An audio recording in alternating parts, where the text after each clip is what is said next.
সকলোকে নমস্কাৰ জনাইছোঁ।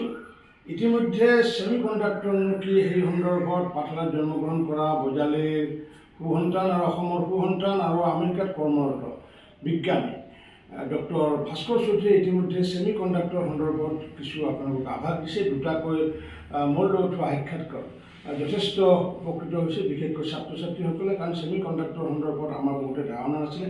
আজি পুনৰ আমেৰিকাৰ পৰা তেখেতে সংযোগ হৈছে আৰু আমেৰিকাৰ সংযোগ হোৱাৰ পিছত তেখেতে ছেমিকণ্ডাক্টৰৰ বেছিক ষ্ট্ৰাকচাৰনো কি বা এই ক্ষেত্ৰত ইণ্টেলৰ ভূমিকানো কি, এই সন্দৰ্ভত তেখেতে কিছু আভাস দিব। আহকচোন শুনো আহক ডক্টৰ ভাস্কৰ চৌধুৰীৰ মুখেৰে। ডক্টৰ ভাস্কৰ চৌধুৰী, নমস্কাৰ। মই যোৱাবাৰ অসম যাওঁতে এই 2 সপ্তাহমান আগতে আমাৰ সন্মানীয় মন্ত্ৰী ৰঞ্জিত দাস ডাঙৰীয়াৰ লগত দুটা ছেমিকণ্ডাক্টৰৰ ওপৰত ভিডিঅ' বনাইছিলোঁ। আজি এতিয়া মই US ঘূৰি আহি পাইছোঁ আৰু অহাৰ পিছত অকণমান ডিটেইলছত ছেমিকণ্ডাক্টৰৰ ওপৰত কথা কওঁ। আমি যে ছেমিকণ্ডাক্টৰ চিপ বুলি কওঁ, এই চিপবিলাক আৰু টেকন'লজি যিমান আগবাঢ়ি গৈ আছে, এই টেকন'লজিবিলাকে প্ৰায় আমাৰ মগজুটো নকল কৰিব গৈ আছে। সেইটোৱে টেকন'লজি, আজিৰ যুগৰ টেকন'লজিৰ যাত্ৰাটো তেনেকুৱাই। গতিকে এটা মাইক্ৰ' প্ৰচেছৰ, এটা চিপ, ইণ্টেল বা এপল তেনেকুৱাবিলাকৰ যিবিলাকৰ চিপ থাকে, সেই চিপবিলাকৰ বুজাৰ আগতে অকণমান মগজুটো চাই লওঁ। এইটো বায়'লজিকেলি হয়তো মোৰ কাৰেক্ট হোৱা নাই, মই এনে আইডিয়া এটা দিয়াৰ কাৰণে। এইটো আমাৰ মগজু। এই মগজুত কেইটামান কম্পনেণ্ট থাকে। প্ৰথমটো হ'ল এইখিনি সন্মুখত থকাটো কৰ্টেক্স বুলি যিখিনি কয়, সেই এৰিয়াটোৱে ডিচিশ্যন লয়। যিমান যি ডিচিশ্যন ল'ব লগা থাকে, ভাল কাম যিবিলাক কৰোঁ, ছবি আঁকা, অংক কৰা, সেইবিলাক কাম এইটো অংশৰ পৰা হয়। আমাৰ মূৰৰ পিছফালে থাকে আমি চকুৰে দেখা পোৱা বস্তুবিলাক, ভিজন, গ্ৰাফিক্স মানে যিবিলাক বস্তু দেখি থাকোঁ, সেইবিলাক দেখি থকা বস্তুবিলাক কিনো দেখিলোঁ, গছ এডালে দেখিলোঁ নে গাড়ীখনে দেখিলোঁ, সেইবিলাক গোটেইখিনি কেলকুলেশ্যন হয় ইয়াত ভিজন এৰিয়াটো পিছফালে থাকে। আৰু মাজত থাকে অজস্ৰ মেমৰি, যিখিনি আমি মনত ৰাখিব লগা হয়। সেই মেমৰিৰ পৰা ভিজনেও আনে, ইহঁতেও আনে, ইনফৰমেশ্যন লৈ আহে। গছ এডালনো কি, মগজুত আছে কাৰণে গম পাওঁ। গতিকে এটা অংশ থাকে, বৃহৎ অংশ এটা থাকে মেমৰি। আৰু সৰু কিছুমান ছাপৰ্টিং এৰিয়া থাকে আমাৰ ব্ৰেইনটোত। ছাপৰ্টিং এৰিয়া মানে কোনটো পাৰ্টক বেছিকৈ তেজ লগা হ'ব, কোনটো পাৰ্টক বেছিকৈ পাৱাৰ লগা হ'ব, কোনটো পাৰ্টক আমি খোৱা নিউট্ৰিশ্যনবিলাক, খোৱা বস্তুৰ নিউট্ৰিশ্যনবিলাক কোনটো পাৰ্টে বেছিকৈ পাব লাগিব। যাৰ বেছি কাম সি বেছিকৈ পাব লাগিব। তেনেকুৱা সেই ডিষ্ট্ৰিবিউট কৰা কামবিলাকৰ কাৰণে সৰু কিছুমান ছাপৰ্টিং অংশ থাকে। প্ৰায় আমাৰ ব্ৰেইনটোত এইটোৱে মেইন আইডিয়া। অজস্ৰ কমপ্লেক্স বস্তুটো, কিন্তু মই এনে সহজকৈ কৈছোঁ। এই একেটা ষ্ট্ৰাকচাৰক মাইক্ৰ' প্ৰচেছৰ এটা বনাওঁতে কপি কৰা হয়। ইয়াতো এটা অংশ থাকে, এইটো ধৰক, এইটো অংশই কৰে, এইটো কোৰ বুলি কয়। আমি যে কোৰ 3, কোৰ 4, 5, কোৰ 5 এইবিলাক কওঁ, কোৰ 2, কোৰ 4 তেনেকুৱা লেপটপত লিখা থাকে, I3, কোৰ 2, I5, কোৰ 5, কোৰ 4। সেই কোৰ, কেইটা কোৰ থাকে, এইখিনিয়ে কৰে প্ৰায় এইটোৰ কাম, কেলকুলেশ্যন কৰা, ডিচিশ্যন লোৱা। এটা ডাঙৰ পাৰ্ট থাকে গ্ৰাফিক্সৰ কাৰণে। গ্ৰাফিক্সৰ কাৰণে মানে একেই, কেনেকৈ ডিছপ্লে হ'ব, মনিটৰখনত কেনেকৈ দেখা পাব, এই কি ফোনটোত কেনেকৈ দেখা পাব, সেইবিলাক বস্তুৰ কাৰণে থাকে এটা বেলেগ প্ৰচেছৰ, বেলেগ এটা চিপ। এইটোক কয় গ্ৰাফিক্স প্ৰচেছৰ, GPU বুলি কয়। এইটোক CPU, এইটো কোৰ, এইটো GPU। এটা ডাঙৰ অংশ থাকে মেমৰিৰ কাৰণে। মেমৰিটো কেতিয়াবা ইয়াৰ ভিতৰত থাকে, এই CPUটোৰ ভিতৰতো থাকে, আৰু কেতিয়াবা বাহিৰতো থাকে বেছিকৈ লগা হ'লে। আৰু এনেকুৱা এটা ছাপৰ্ট ছিষ্টেম থাকে। ছাপৰ্ট ছিষ্টেমটোৰ কাম হ'ল কাক কিমান ভল্টেজ লাগিব, কাক কিমান পাৱাৰ লাগিব। আমাৰ ব্ৰেইনত যেনেকৈ খোৱা বস্তু লাগে, তেনেকৈ ইহঁতক কাক কিমান পাৱাৰ লাগিব, সেইবিলাক সেই ছাপৰ্ট চিপবিলাকে কৰে। এইটো হ'ল প্ৰায় এটা মাইক্ৰ' প্ৰচেছৰ চিপৰ এডভান্স মাইক্ৰ' প্ৰচেছৰ, যেনেকুৱা ধৰক ইণ্টেলে বনোৱা, তাৰপিছত AMD বনোৱা, NVIDIA বনোৱা, এপলে বনোৱা, ছেমছাঙে বনোৱা ফোন বা লেপটপ বা ডেস্কটপৰ ভিতৰত যিটো প্ৰচেছৰ থাকে, সেইটোৰ ষ্ট্ৰাকচাৰ অলপ তেনেকুৱা। এইটো আজিৰ পৰা কিছু বছৰ আগলৈকে এই গোটেইখিনি এটা চিপ আছিল। এটা চিপৰ ভিতৰতে আৰু সৰু অজস্ৰ এনেকুৱা সৰু চিপ থাকে। কিন্তু সময়ৰ লগে লগে এতিয়া বহুত বেছি পাৱাৰ লগা হৈ গৈছে, কেলকুলেশ্যনবিলাক ডাঙৰ হ'ব ধৰিছে।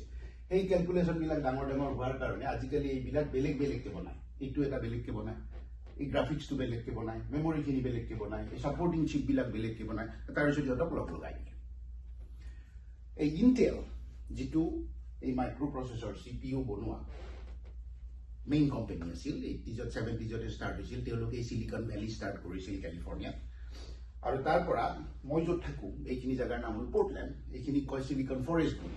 এনেকুৱাবিলাকৰ মেনুফেকচাৰিং চাইট, ইণ্টেলে হওক, বেলেগ কোম্পানীয়ে হওক, এইটো এৰিয়াত প্ৰায় 20-25টা ফেক্টৰী আছে যেনেকৈ আমাৰ গুজৰাট আৰু জাগিৰোডত এটা প্ৰথমবাৰৰ কাৰণে বনিব গৈছে এইখন ঠাইত পোৰ্টলেণ্ডত প্ৰায় 20-25টা আছে তেনেকুৱা গতিকে এই ইণ্টেলে এই গোটেইখিনি বনায় প্ৰকাণ্ড ফেক্টৰী এটাত সেই ফেক্টৰীটোক কোৱা হয় ফেব বুলি এতিয়া ইণ্টেলৰ আইডিয়াটো কেনেকুৱা সেইটো আমি অকণমান আমাৰ যেনেকৈ গাড়ী এখন গাড়ীয়ে ভাবক গাড়ী দুই ধৰণৰ থাকিব পাৰে পেট্ৰলত চলা ডিজেলত চলা দুইটাৰ ইঞ্জিন দুটা বেলেগ বেলেগ এইটো সেইটোৰ লগত কাম নকৰে তেনেকৈ এই প্ৰচেছৰ বনোৱাও দুটা বেলেগ বেলেগ ডিজাইন আছে প্ৰায় দুটা বেলেগ বেলেগ ডিজাইন যেনেকৈ পেট্ৰল তেনেকৈ ডিজেল তেনেকৈ দুটা ইণ্টেলে যিটো বনায় যিটো লেপটপ ডেস্কটপ সেইবিলাকত যায় সেইটো কয় X86 সেই ডিজাইনটোৰ নাম কেনেকৈ ইয়াত সজোৱা হ'ব কেনেকৈ এইটোৰ লগত সেইটোৱে কথা পাতিব কি কৰিব সেইবিলাক বনায় X86টো বনায় ইণ্টেল আৰু AMD বুলি এই দুটা কোম্পানীয়ে আৰু এটা বেলেগ কোম্পানী আছে সেইটো হওক ARM নামৰ কোম্পানীটোৱে যিটো বনায় সিহঁতৰ যিটো ডিজাইন সেই ডিজাইনটোৰ এডভান্টেজটো হ'ল কি খুব কম পাৱাৰ লাগে কম ভল্টেজত চলিব পাৰে ইণ্টেলৰ ডিজাইনটোত হ'ল কি বেছি ভল্টেজ লাগে গতিকে গমে পাইছে কম ভল্টেজ তাৰমানে বেটাৰীত চলিব লাগিব যিমান চেলফোন আছে যিমান স্মাৰ্টফোন আছে আজিকালি আইফোনে হওক এণ্ড্ৰইডে হওক যিমান ফোন আছে সেই ফোনৰ ভিতৰত থকা যিটো প্ৰচেছৰ সেই প্ৰচেছৰবিলাক চলে ARM নামৰ আৰ্কিটেকচাৰটোত আৰু যিমান লেপটপ ডেস্কটপ আছে সেইবিলাক চলে ইণ্টেলৰ নিচিনা পাৱাৰ এইবিলাক পাৱাৰফুল হয় বেছি কিন্তু তাক পাৱাৰো বেছি লাগে যেতিয়া আমি ইণ্টেলৰ এটা আইডিয়া পালোঁ এটা কাম কৰোঁ মই গাড়ী চলাই যাম আৰু ইণ্টেলৰ পাৰ্কিং লটৰ পৰা আপোনালোকক তেওঁলোকৰ ফেক্টৰীটো দেখাম এইটো হ'ল ইণ্টেলৰ ফেব এই ফেবটো যে আপোনালোকে দেখিছে এই ফেবটো প্ৰায় 4খন ফুটবল ফিল্ডৰ সমান ডাঙৰ ভিতৰত প্ৰায় 18,000 মানুহে কাম কৰি আছে আৰু এইটো ভিতৰতে বনাই আছে এই অলপ আগতে মই কোৱা CPU মানে কম্পিউটাৰৰ মগজু আমি যে লেপটপত দেখা পাওঁ i3 i5 i7 এইবিলাক যিবিলাক প্ৰচেছৰ থাকে এইটো ফেক্টৰীত বনে এইটো ফেক্টৰী এই ছেমিকণ্ডাক্টৰ মেনুফেকচাৰিং ফেক্টৰীবিলাকক ফেক্টৰী বুলি নকয় ফেব বুলি কয় গতিকে এইটো ইণ্টেলৰ ফেব যোৱা কেইবছৰমান আগলৈকে এই ফেবটো পৃথিৱীৰ আটাইতকৈ ডাঙৰ ফেব আছিল এতিয়া সেইটো ফেব টাইৱানত থকা ফেবটো আটাইতকৈ ডাঙৰ TSMC এইটো ফেবত এই যে দেখিছে কানেকশ্যনবিলাক গেছ কেমিকেল এইবিলাক চব এই ফালৰ পৰা এনেকৈ কানেক্টিং ফেবটোৰ ভিতৰত যায় আৰু যেতিয়া আমাৰ গুজৰাটত যিটো ফেব বনিব সেইটোৰো ইনফ্ৰাষ্ট্ৰাকচাৰটো এনেকুৱাই হ'ব ইয়াতকৈ হয়তো অলপ সৰু হ'ব আৰু এই ফেবটোৰ ভিতৰত এইফালে যে আছে এইফালে যিখিনি আছে সেইখিনি এই ফেবটোৰ ভিতৰত যিখিনি বতাহ সেইখিনি বতাহ পৃথিৱীৰ ভিতৰত আটাইতকৈ ক্লিন বতাহ তাত এটা যদি 10 ফুট বা 10 ফুটৰ যদি এটা ৰুম বুলি ভাবে সেই ৰুমটোৰ ভিতৰত ধূলিকণা চকুৰে নেদেখা ধূলিকণা টাইপ অকল 10টা এলাউ যদি তাতকৈ বেছি হৈ যায় ফেবটো বন্ধ হৈ যায় কাৰণ অকণমান লেতেৰা হ'লেই ডিভাইচবিলাক